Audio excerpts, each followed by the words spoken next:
ఘోర రోడ్డు ప్రమాదం చోటు చేసుకుంది. మొదటి ఘాట్ రోడ్లో ఓ కార్ బోల్తా పడింది. వేగంగా వస్తూ బైక్ అక్కడ బ్రేక్ ఫెయిల్ అవడంతో ఈ కార్ బోల్తా కొట్టడం తెలుస్తోంది. స్వల్ప గాయాలతో భక్తులంతా బయటపడ్డారు. అయితే కారు రోడ్డుకు అడ్డంగా ఉండడంతో ట్రాఫిక్కి తీవ్ర అంతరాయం ఏర్పడింది. భక్తులు తమిళనాడు వాసులుగా గుర్తించారు. సో ఒక కార్ తిరుమల ఘాట్ రోడ్లో వరుస ప్రమాదాలు చోటు చేసుకుంటున్నాయి. తిరుమల ఘాట్ రోడ్డు పైన ఒక కార్ బ్రేక్ ఫెయిల్ అవడంతో మొదటి ఘాట్ రోడ్లో బోల్తా పడింది. అయితే అక్కడ తమిళనాడు వాసుల కారులో వెళ్తున్నారట. కారు బోల్తా పడడంతో వారికి చాలా స్వల్ప గాయాలతో బయటపడ్డారు. సో ఆ కార్ రోడ్డుకి అడ్డంగా ఉండడంతో దాన్ని పక్కకు తొలగించే ప్రయత్నం చేశారు. కానీ అంతవరకు చాలా తీవ్రంగా ట్రాఫిక్ అంతరాయం ఏర్పడింది. మనం విజువల్లో చూస్తూ ఉన్నాం కారు ఎలా బోల్తా పడింది చూడండి. కంప్లీట్గా కార్ టైర్లు పైకి వచ్చేసాయి. కారు బోల్తా కొట్టింది. అది టాటా కార్.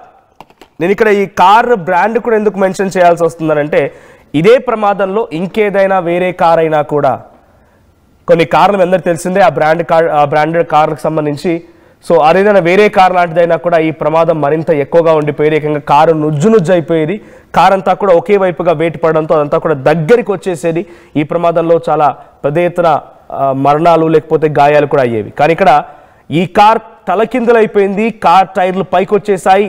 కార్ పూర్తిగా రివర్స్ అయిపోయింది. బోల్తా కొట్టినా కూడా ఈ ప్రమాదంలో చాలా స్వల్ప గాయాలతో అక్కడ కూర్చున్నటువంటి ఆ ఇద్దరు కూడా ఈ కారులో ప్రయాణిస్తున్న వారే అక్కడే పక్కనే కూర్చొని పోయారు. సో కారు ఒక్కసారిగా బోల్తా కొట్టడంతో ఈ కార్కు సంబంధించిన వారంతా కూడా చిన్న చిన్న గాయాలతో బయటపడ్డారు. సో కారు బోల్తా కొట్టడానికి ప్రధానమైన రీజన్ బ్రేక్ ఫెయిల్ అవడమే. బ్రేక్ ఫెయిల్ అవడంతో అది కార్ బోల్తా పడింది. మా ప్రతినిధి సురేష్ ఉన్నారు. అసలు ఎలా జరిగింది తెలుసుకుందాం. సురేష్, సో ఇన్సిడెంట్ గల కారణాలు ఏంటి? అంటే కార్ బ్రేక్ ఫెయిల్ అవడంతో బోల్తా కొట్టిందా లేకపోతే అతివేగమా? ఎలా జరిగింది? అయినా కార్ బ్రేక్ ఫెయిల్ అయినా కూడా అది వెనక్కి వచ్చేయాలి, లేదంటే కొంత స్లోప్ ఉన్న వైపుగా పరుగులు తీయాలి. కానీ బోల్తా కొట్టడం గల కారణం ఏంటి? ఏదైనా డివైడర్ లాంటిదో లేకపోతే పక్కనటువంటి ఆ ఫుట్పాత్ స్టెప్స్ లాంటి దానిపైన ఎక్కిది బోల్తా కొట్టింది అనుకోవాలా?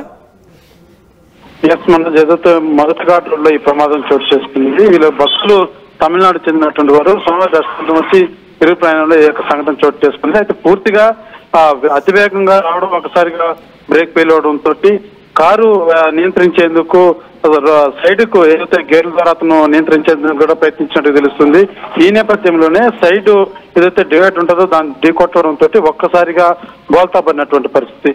గడిచిన వారం క్రితం కూడా మనం ఒకసారి చూసుకున్నట్లయితే మనం ఒక వార్తను కూడా ప్రచురించినటువంటి ఇదే తరహాలో గతంలో కూడా ఇదే రకమైనటువంటి కారు ఒకటి బోల్తా పడినటువంటి పరిస్థితి. ఏదైతే ఇవాళ మనం చూస్తున్నామో యాజ్ ఇట్ ఈజ్ గా ఇదే విధానంతో గతంలో కూడా ఒక సేమ్ ఇదే పొజిషన్ లో కూడా బోల్తా పూర్తిగా పైకి కొట్టినటువంటి పరిస్థితి. అయితే ఈ వివాహాలు జరిగినటువంటి ఈ ప్రమాదం మాత్రం పెను ప్రమాదం తప్పిందని చెప్పాలి. లెఫ్ట్ సైడ్ గాను పోయి ఉంటే ఆ యొక్క పెట్టుబడులను తీవ్రస్థాయిలో ఢీకొని ఉంటే మాత్రం పెను ప్రమాదం చోటు చేసుకునేది. అయితే తేలికపాటి గాయాలు మాత్రమే అయ్యాయి భక్తులకి. వాళ్ళు వెంటనే కూడా హాస్పిటల్ తరలించడం జరిగింది. అయితే పూర్తిగా సైడ్ ఆ యొక్క డివైడర్ ఢీకొట్టడంతో కారు పూర్తిగా బోల్తా తిరగబడినటువంటి పరిస్థితి. అయితే ఒకసారిగా పాక్కుంటూ కొంతవరకు ఒక 50 మీటర్ల వరకు ముందుకెళ్ళడం జరిగింది. అక్కడ ఆగినటువంటి పరిస్థితి. మొత్తం కూడా కొంత డౌన్ గా ఉన్నటువంటి నేపథ్యంలోనే కొంత అధిక వేగం కూడా ఉన్నటువంటి పరిస్థితి ఉంది. ఏమాత్రం బ్రేకులన్నీ పూర్తి స్థాయిలో ఫెయిల్యూర్ అయిపోయి ఈ నేపథ్యంలోనే అతను కంట్రోల్ చేయడానికి కూడా ఎటువంటి ఆస్కారం లేక భయాందోళనకు గురై ఆ డివైడర్ ఢీకొట్టినట్టుగా తెలుస్తుంది. అయితే వెంటనే తెలిసినటువంటి పోలీసు అధికారులు కూడా చేరుకోవడం జరిగింది. అంబులెన్స్ లో వెంటనే వాళ్ళంతా కూడా హాస్పిటల్ కు తరలించడం జరిగింది. పూర్తిగా ఆ కారు ఒక్కసారిగా రోడ్ లో బోల్తా పడడంతో కొంత మేరకు ట్రాఫిక్ అంతరాయం ఏర్పడిందని చెప్పారు. సాధారణంగానే ఘాట్లలో ఒక నిమిషం పాటు ఆలస్యమైన ఒక వెహికల్ నిలిచినా కూడా కిలోమీటర్ మీద ట్రాఫిక్ ఏర్పడుతుంది. ఈ నేపథ్యంలోనే ఈ కారు బోల్తా తోటి కొంత ట్రాఫిక్ అంతరాయం కూడా ఏర్పడింది. వెంటనే లిఫ్ట్ వెహికల్ ద్వారా ఆ యొక్క వాహనాన్ని కూడా సైడ్ జరపడం జరిగింది. అయితే పోలీసులు పదే తిరుమల విజిలెన్స్ అధికారులు కావచ్చు, టీటీడీ కావచ్చు పదే భక్తులు తెలియజేస్తూనే ఉంటారు. ఘాట్ రోడ్లు ప్రయాణించేటువంటి వాహనం సొంతంగా వాహనాలు నడుపుకొని వచ్చేటువంటి వాహనదారులకి ఇంత అవగాహన ఉండదు. డౌన్ లో బ్రేక్ న్యూట్రల్ చేసుకుని రావడం, ఇంజిన్ ఆఫ్ చేసుకుని రావడం, లేదంటే ఎక్కినప్పుడు కానీ అధిక స్పీడ్ తో వెళ్ళడం, ఓవర్ ట్యాకిల్ చేసేటువంటి కార్యక్రమాలు చేస్తుంటారు. ఇలాంటివన్నీ కూడా తగ్గించుకోవాలి. ఏదైతే నియమాలు ఘాట్లో ప్రయాణించినప్పుడు కొన్ని నియమాలు పాటించాల్సి ఉంటుంది. ఏదైతే టర్నింగ్లు అదే ప్రమాదకరమైనటువంటి టర్నింగ్లు చాలా మలుపులు ఉంటాయి. ఈ నేపథ్యంలోనే తగిన జాగ్రత్తలు కూడా వహించాల్సిన అవసరం ఉంటుంది. సూచక బోర్డులు కూడా ఏర్పాటు చేశారు. గతం నుంచి కూడా ఎప్పటి నుంచో ఉంది.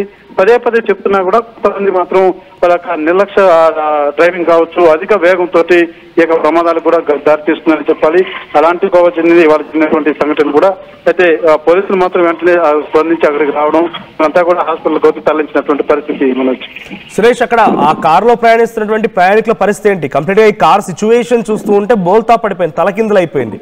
బహుశా వాళ్ళు సీట్ బెల్ట్ ధరించి ఉంటారు, ఆ సీట్లో కూర్చునే సమయంలో వాళ్ళు కూడా తలకిందులు అయిపోయి ఉంటారు. వాళ్ళు ఎలా బయటపడగలిగారు? ఎటువంటి గాయాలయ్యాయి వారికి? అంటే ఆ కారు బోల్తా పడ్డం, అయితే కొంత వేగం ఏదైతే ఆ యొక్క ఘాటు సైడ్ గోడ ఉంటుందో, మనకు అటవీ గోడ ఉంటుంది, ముందుగా చిన్న ఒక డివైడర్ ఉంటుంది రోడ్డు పక్కన, దాని తర్వాత చిన్న కాలువ ఉంటుంది. ఆ కాలువలో పడి పూర్తిగా డౌన్ కావడంతో వేగంతో ఉన్నటువంటి నేపథ్యంలోనే ఆ కారు బోల్తా పడింది. ఈ నేపథ్యంలోనే బోల్తా పడడం, కొంతవరకు రాకుంటూ కూడా ముందుకెళ్ళినటువంటి పరిస్థితి. ఈ లోపల ఉన్నటువంటి ఈ యొక్క భక్తులంతా కూడా ముందున్నటువంటి వారు సీటు బెల్ట్ పెట్టుకున్నట్టుగా తెలుస్తుంది. వెనక్కున్నటువంటి వారు పూర్తిగా ఒక్కసారిగా ఆ బోల్తా పడడంతో సీటు కింద వైపుగా కూడా పడిపోయినటువంటి పరిస్థితి. ఎటువంటి తీవ్ర స్థాయి మాత్రం గాయాలు కాలేదని కూడా తెలుస్తుంది. తేలికపాటి గాయాలతోనే వాళ్ళు బయటపడ్డారు. ఎంతమంది ఉన్నారు కారులో? ఆ సమయంలో ఎంతమంది ప్రయాణిస్తున్నారు? మొత్తం 4 ఉన్నట్టు తెలుస్తుంది. మనం వాళ్ళ 4 కూడా హాస్పిటల్ తీసుకురావడం జరిగింది, వాళ్ళకి ట్రీట్మెంట్ చేస్తున్నటువంటి పరిస్థితి. రైట్, ఇటువంటి వరుస రోడ్డు ప్రమాదం, తిరుపతి ఘాట్ రోడ్ వెంట వరుస రోడ్డు ప్రమాదాలు జరుగుతున్నాయి. సో అధికారులు ఏం చెప్తున్నారు? రోడ్డు ప్రమాదాలని అరికట్టే క్రమంలో ఎటువంటి చర్యలు చేపడుతున్నారు? మొదటి నుంచి కూడా తిరుమల ఘాట్ రోడ్ లో ట్రావెల్స్ కాకుండా సొంత వాహనదారుల్లోనే అధిక శాతంలో ఈ యొక్క ప్రమాదాలు మాత్రం గుర్తిస్తున్నారని అధికారులు గుర్తిస్తున్నారని చెప్పాలి. ఎందుకంటే సొంతంగా వచ్చేటువంటి వారు మొదటిసారిగా వస్తూ ఉంటారు. ఘాట్ సెక్షన్ లో జర్నీ చేసినప్పుడు, ప్రయాణం చేసినప్పుడు మెలకువలు వహించాల్సిన అవసరం ఉంటుంది. అయితే చాలా మంది వరకు కూడా ఆ మెలకువలు పాటించకపోవడం వల్లనే ఈ ప్రమాదాలు కూడా గురవుతూ ఉంటారు. అయితే టీటీడీ అధికారులు కూడా అనేక సూచిక బోర్డు ఏర్పాటు చేస్తూ ఉంటారు. అలిపిరి మార్గం కావచ్చు, అదే రకంగా తిరుపతి ప్రాంతంలో కూడా అనేక చోట్ల కూడా ఘాటు ప్రయాణం చేసేటప్పుడు సీట్ బెల్ట్ కావచ్చు, వేగ నియంత్రణ కావచ్చు, ఇవన్నీ పాటించాలంటూ కూడా సూచిక బోర్డు ఏర్పాటు చేసి సూచన కూడా చేస్తూనే ఉంటారు. అయితే కొంతమంది నిర్లక్ష్య డ్రైవింగ్ వల్లనే ఇలాంటి ప్రమాదాలు కూడా చోటు చేసుకుంటాయి. కొంతమంది అతివేగంతో వెళ్లేందుకు ఉత్సాహం చూపించడం వల్లే ఇలాంటి ప్రమాదాలు కూడా తరచూ చోటు చేసుకుంటున్నటువంటి పరిస్థితి. Right, thank you Suresh. So Tirumala Tirupati దర్శనం కోసం వెళ్ళి దర్శనం చేసుకొని తిరిగి వస్తూ ఉండగా ఈ ప్రమాదం చోటు చేసుకుంది.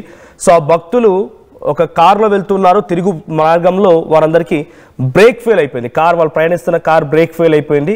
బ్రేక్ ఫెయిల్ అవడంతో ఆ కార్ని కంట్రోల్ చేయాలన్న ఉద్దేశంతో పక్కనటువంటి ఒక కాలువ లాంటి దాన్ని, లేకపోతే ఒక డివైడర్ లాంటి దాన్ని ఢీ కొట్టడంతో కారు బోల్తా పడింది. బోల్తా పడి అక్కడే ఆగకుండా సుమారు ఒక 50 మీటర్లు ముందుకు దూసుకొచ్చింది. సో వెనకాల ఉన్న వారు సీట్ బెల్ట్ పెట్టుకోలేదు కాబట్టి వెంటనే దూకేశారు, ముందున్న వారిని కాపాడే ప్రయత్నం చేశారు. సో ఎవరికి ఎటువంటి ప్రాణాపాయం లేదు, కానీ చిన్న చిన్న గాయాలు అయితే అయ్యాయి. అయితే ఈ ఘటన కారణంగా రోడ్డుకి అడ్డుగా కారు పడిపోవడంతో కిలోమీటర్ల మేర ట్రాఫిక్ జామ్ అయింది. ఇప్పుడు ఆ ట్రాఫిక్ని కూడా అక్కడి నుంచి తరలించే ప్రయత్నం చేశారు. వారందరూ కూడా సేఫ్ మూమెంట్ కోసం మళ్ళీ ఆ కార్ని పక్కకు నెట్టేశారు. అక్కడ చూస్తున్న విజువల్లో కనిపించేటువంటి ఆ టాటా కార్, బ్లూ